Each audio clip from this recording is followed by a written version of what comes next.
The transformation start from within. 2 Corinthians 5:17, therefore, if anyone is in Christ, he is what?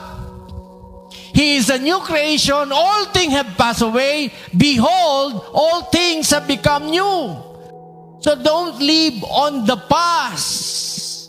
Live on the new things.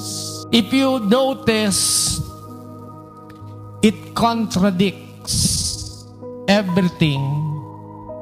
If we are saying, I am now in the new thing, if you keep on living on the past. I even understand you can never live on the history of the past. It is not about the struggle and the challenge that face us, that make us defeated, but the result coming from our action. The situation and your action is different. Never make a major decision if you are disappointed, because the result of your decision will be disappointing. Never even make a decision when you are overjoyed. Yung sobra ka namang masaya, pati anak mo ibibigay mo na. Never make any decision if you felt both extreme.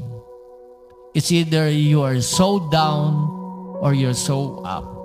You have to make decision after you make your prayers. Never make a decision based on your emotion. Make your decision. Ano sinabi ng Proverbs 3, 5, and 6? Trust in the Lord. How do you trust God? Only when favor comes your way. What if the favor goes on the other side? Can you still trust God? And if you're going to look on that passage, trust in the Lord with all your heart. Lean not unto your own understanding. In all your ways, what did he say? Acknowledge Him, meaning God. In all your ways, acknowledge Him, and He will direct your path straight. Where does emotion comes from? The heart. And what does the Bible tells us about the heart? The heart is deceitful above all else.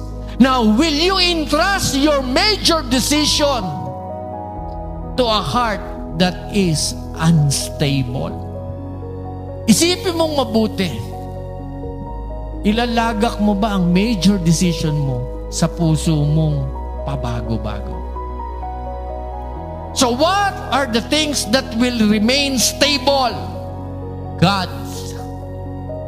And as He promised in His Word, Psalm 119 verse 105, your Word is a lamp unto my feet and a light unto my path. Then use the Word of God to be your spiritual GPS. In the book of Ezekiel, He said, even though you walk to the left or to the right, there's a word behind you saying, this is the right way, walk ye in it. That is a revelation coming from God. Or you're being covered by all the emotion. That's why you cannot find right judgment. That is already a sign. If you cannot find clear judgment, then stop. Pray. Seek the face of God. Never ever hold on to your heart. Because heart, according to the Bible, is deceitful among anything that is in us.